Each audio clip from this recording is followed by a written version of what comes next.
chez nous, on a une discipline, puis on se présente comme sociologue ou comme psychologue. Ce qui fait qu'on a une psychologue au département de sociologie qui, de guerre large, se qualifie de sociologue. Et c'est l'experte en sondage. Mais psychologue.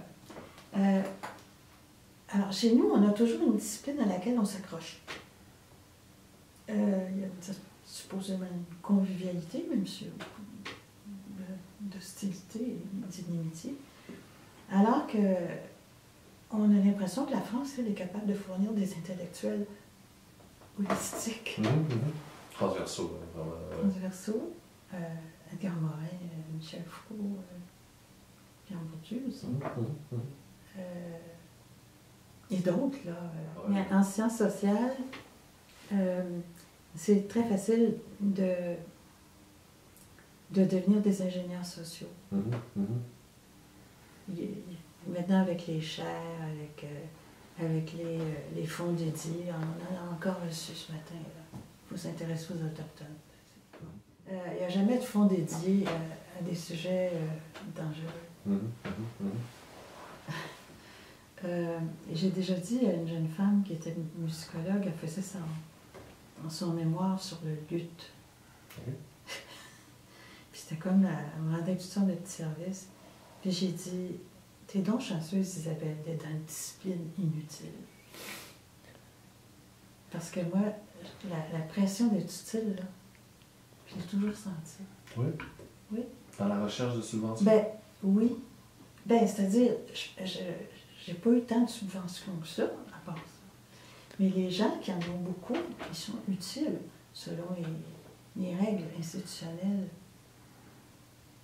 Et puis, il y a toutes sortes de nouvelles expressions, les délivrables, puis tout ça. C'est Est-ce que ça, c'est une menace à la recherche indépendante? C'est-à-dire que ça oriente la recherche? Ah ben moi, la réponse à la question, est-ce que c'est possible, la recherche indépendante, dans une université comme l'UDM, moins que peut-être à l'UQO ou à l'UQAR ou à l'UQAT. Je pense que c'est les universités qui veulent être dans le top ranking. Ils veulent que leurs employés, leurs professeurs, aient des subventions, donc on s'auto-censure. Moi, j'ai eu seulement 2 grandes subventions dans ma vie, avec des micro-subventions, puis un contrat qui m'a été offert par l'IREC. Mais j'ai fait vivre des étudiants avec ça.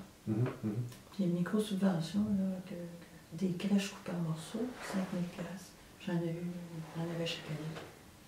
Mais j'ai eu 2 grosses subventions seulement, puis les dernières demandes que j'ai faites, j'ai un ami qui a écrit que j'étais très bonne au lieu d'excellente.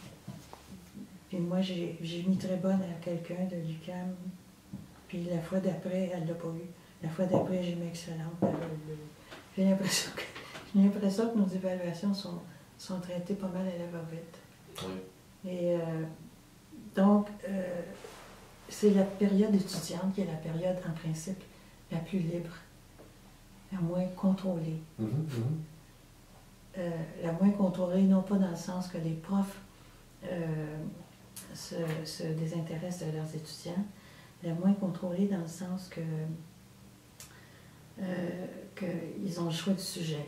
Sauf que maintenant, avec les entrepreneurs, je connais un jeune homme à qui c'est arrivé, au lieu de travailler avec moi sur un sujet qui l'intéressait, il est allé travailler là où on fait de l'argent.